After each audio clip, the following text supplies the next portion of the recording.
Today is day 2 out of 365 days on our project 100K. So, time check. It's already 7:59 a.m. So, umaga pa lang, negative na kagad tayo. Ang daming challenges. And sinusubok tayo ng panahon. Sinusubok tayo ni God. Kaya nahirapan siya pumunta sa zoo. And yung katawan ko right now, hindi ayaw humataw, ayaw gumalaw. And nagkaroon pa tayo ng problema sa family side natin.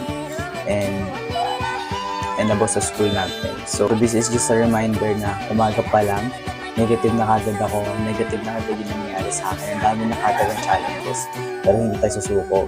Marami tayong patutusin today, and gagawin natin siya today.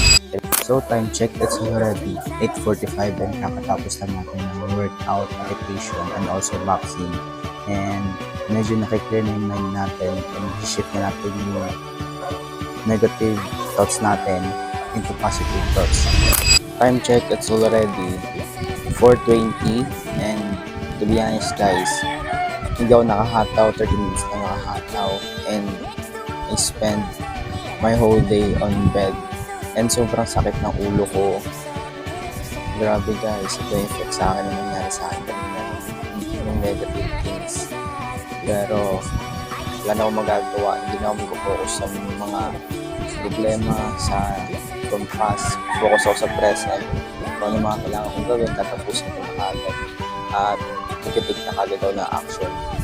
Hindi ko na hayaan, emosyon ko na naman yung magpo-control sa akin, yung utak ko na mag-control sa akin. So, let's go. Pabawi ako today. Time check, it's already 9 p.m. and yes, very productive tayo today.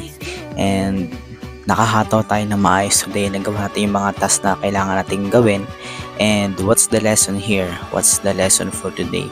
So the lesson for today is whatever it takes, kailangan natin gawin yung mga dapat gawin.